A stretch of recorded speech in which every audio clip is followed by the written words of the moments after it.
Hello guys, good morning. So karon no gusto na akong i-share sa mga tao ang akong na-experience for having kidney stones. So karon atong i-discuss unsa kayo simptomas, unsa kayo cause, unsay preventions ug unsay gihatag sa doktor sa kuha to prevent these kidney stones. So first simptomas no, ang simptomas dayani nagsakit ang akong ilalom sa ako ang ribs kaning duha. Nag-trigger siya kay nagainom kog alcohol that time. Gabi ito siya, so kato wala ko saktong tulog, dili ko katulog kay sakit kaayo siya. That time wala pa ako kabaloon sa pain reliever nga akong i-take kay lagi wala pa mamang ko katog doktor. So may sakit akong kilid no diri guys, diri sa ribs ilalom. So every time muliho ko, mo inhale ko o mo exhale, grabe kasakit, di ko katulog. As in, wala jud ko katulog ato. Siya pagkabuntag adto, nagpa-check up ko sa doktor. So ang gihatag nga medicine sa doktor na for pain reliever is Celecoxib 200 mg.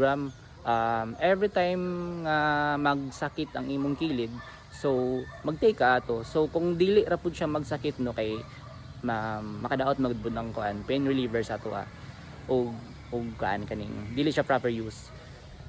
So yun, grabe ka effective since dili naman ako maagwanta ang akong kasakit sa akong gilid no. Kaning duha pag gid magsakit, every time mo inhale ug exhale ko, grabe ka sakit. Every time I make movement, kaning mag-walking lang ko, grabe ka sakit. So kadto nagpa-check up ko.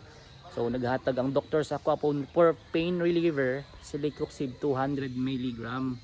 Tapos naghatag mo siya nako kaning kaning tambal para maka-break sa kidney stones since gamay pa man gud akong kidney stones, naapa sa mga 0.5 cm ata yun or 0.6 cm.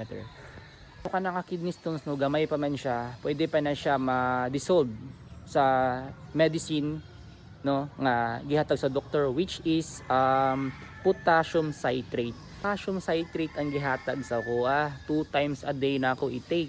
Every after 8 hours ata yun, wala na ako nabasa.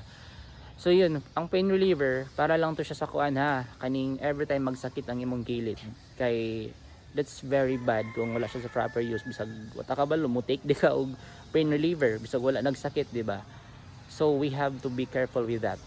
Sa medicine nga gihatag sa kuha, nag-advise ako ang doktor nga mag-x-ray o abdominal ba yun for the chest papaba para ma-diagnose ug unsa akong nagibati. So yun nga, we found out na I'm having calcium oxalate kidney stones, which is very common